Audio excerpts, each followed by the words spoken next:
Hey, what's going on, everyone? How you doing? Hope you're doing well.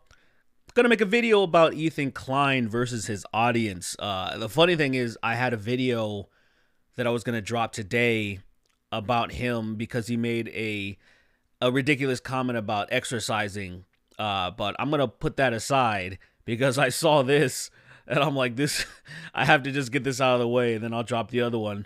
It isn't like just an Ethan Klein hate bandwagon and just coincidental. You know, I saw this. I've been working out a lot more recently, and then I saw that comment kind of circulating around in the fitness industry, and then this, I just happened to see it on the Philip DeFranco show, and I'm like, you gotta be kidding me. So Ethan makes a very mild joke at the expense of James Charles, which I really think that anything you say about James Charles should be open season, because you just have a predator that's just allowed to exist with no repercussions. Nothing happened to him.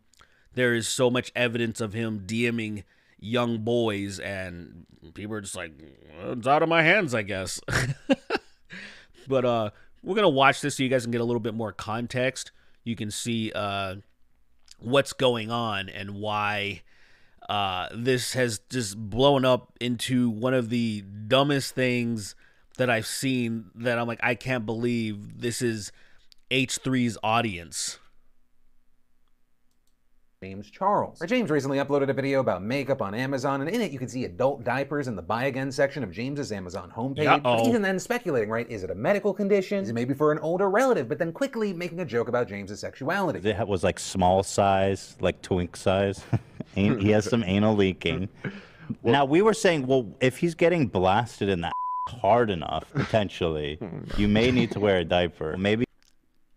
Yeah, like, I feel like that's where a lot of people's minds would go to first, right? Maybe it's for his boyfriend. With him even so this is where it gets complicated, I guess, because he runs a poll.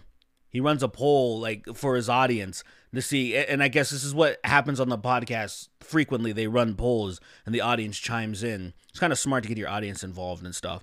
But yeah, this is a way to them to chime in and all this stuff. And then one of the options of what happened, why he bought these diapers, and one of the options was, is it because he's a power bottom? And this is why it's like, oh my God, that's not what a power bottom is, and it became like a huge problem. Later running an audience poll about why James bought these diapers, and he made power bottom one of the options. And even immediately in the live chat, people started correcting him on the terminology of power bottom, with a listener named Matt even calling in to correct him and kind of call him out, not just on the way that Ethan used the terms top and bottom, but also the stereotypes. So it doesn't just have to do with how he used them while referring to James Charles, but Ethan's use of these terms in general. I know. Can you imagine running a comedy podcast? We're just screwing around. That isn't an educational podcast. It's not about enlightening people. It's just cracking stupid jokes and then contemplating on dumb, useless stuff, like talking about James Charles's Amazon history.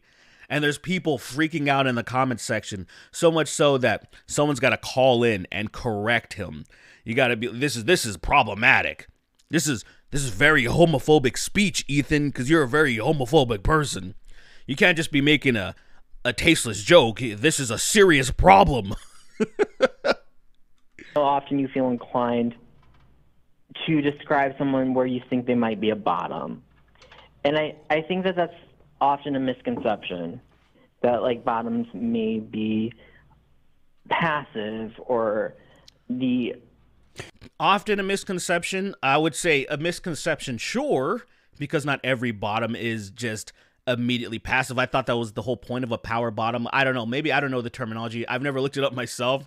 I just assumed it's someone who likes getting railed, but they're kind of in control. I don't know if that's wrong. It just sounds accurate to me. It just sounds like that's what it would be. Maybe I'm wrong, but does it really fucking matter? It's like when it comes to anything that, I don't know, just sexuality in general, like as far as like the acts and of what people do and roles they play, does it matter if people don't know what it is exactly? Is it really an issue? Why the hell do you care so much?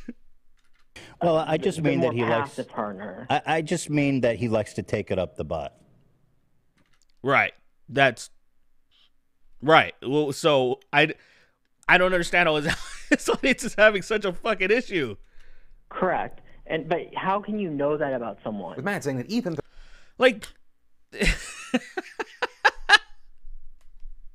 yo, so you're gonna tell me, let's look for this. So you're gonna tell me I can't take an educated guess on if this skinny, super gay dude, whether he's a bottom or a top, you're going to the guy that loves dressing up in makeup and being super feminine, and women only have one option unless they put on strap-ons or whatever. You're gonna tell me that this guy, like, I could make an educated guess, and I don't think there's anything wrong with assuming. I don't think there's anything wrong with fucking assuming. Now, you maybe have a problem if you had these two giant, like, hulking bear gay dudes. Then you'd probably be like, I wonder. And then in that scenario, you couldn't really contemplate or make an assumption because, I don't know, there isn't one person that's, like, clearly more like the woman and playing the woman role. You know, like, I don't think that's really problematic. I think it's just people are too fucking soft, man. Like, this blew up to the point where Ethan came out with an apology. Look at this. To my LGBTQ plus fans, I am sorry for comments on today's show. The sexualization of gay men and the grouping of tops and bottoms is a stereotype that I will be trying to unlearn. Apologies to the caller, too, who I shouldn't have pressed inappropriately. Hope you guys know I always mean well. There's something happening where it's almost like these people don't understand that they're listening to a comedy podcast. You know, or look, I'm not saying that you can be offended by stuff, but you know what happens, or what should happen if you're decent or reasonable human being. I should say reasonable. You just dirt off your shoulders. You're like, that joke or that segment wasn't for me. Next. You don't have to, hey, pump the brakes, kid. Pump the brakes. We need to correct your behavior. Because this joke in particular, I didn't like because it is at my expense, or I'm a part of the joke. I feel like I'm a part of the joke. Even though it's about James Charles, you know, wearing diapers, I still feel offended because you're talking about bottoms and power and all this shit in general. And it's like, dude, calm down. It's Ethan Klein we're talking about here.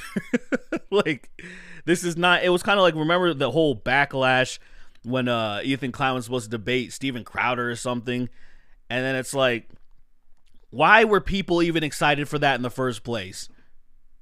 Why would anybody be excited for that? So when he pulled the switcheroo and got Sam Cedar, I was like, oh, that's hilarious. That's pretty funny. Because if it were what it was supposed to normally be, I would have been like, this is so stupid.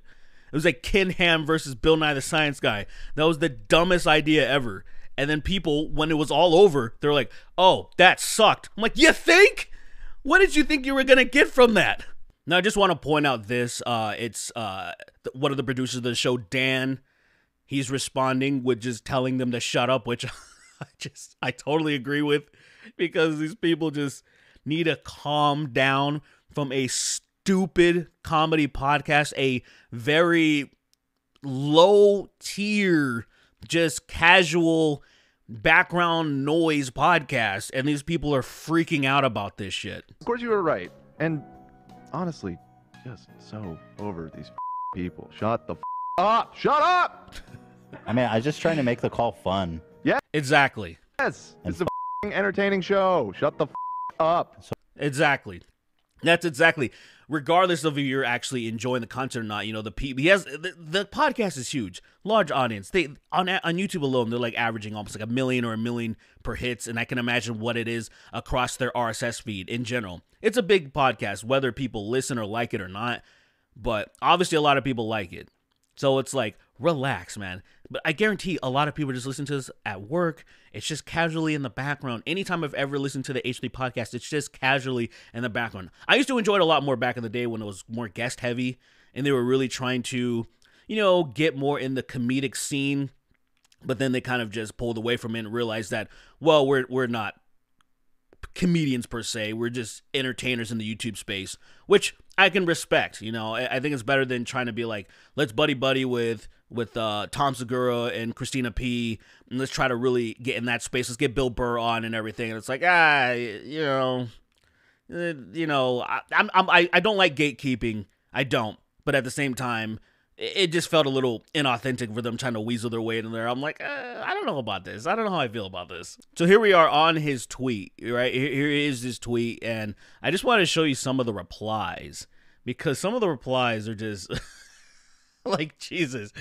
Dan telling us to shut the fuck up and unsubscribe because we're too easily offended was something I won't easily forget. Never forget. Never forget. This Dan's words were on the same level as as domestic terrorism. This was an atrocity, and it can't easily be forgotten. And as a matter of fact, you better not forget. And I wanted to point this out because a lot of people point this out, because I made a tweet myself about this, essentially just saying that I would cancel my podcast if I had a big enough fan base that was just shitting on me for saying something so just minor, like a butt sex joke. I mean, my podcast, the Snark Tank, me and the co-host, we were just talking about banging our homies and stuff. And man, I swear to you, if there was like a big wave, there was like a big backlash or anything like that, I would just be like, dude, I'm leaning into this heavier because I want you guys gone. You guys need to be gone. Or if it was too big, I would just nuke and be like, these are not the people that I want to cater to. Jordan Peterson and Ethan Klein were beefing not that long ago, and Jordan said this, and it's actually pretty interesting. He said, "You will be held to higher and higher and soon impossible to maintain ethical standards by the very mob you currently wish to please. Then you will make a mistake, and then they will devour you with glee.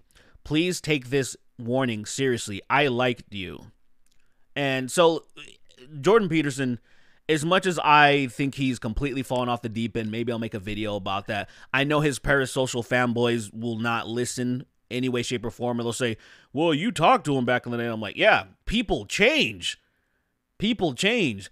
He was this guy, or maybe he was always the same person. I disagree. I think that once he, went on his benzo binge and, did the coma thing and almost died, I think he came out on the other side just a completely damaged person. But I digress. I think on this assessment, he's 100% correct when it comes to this.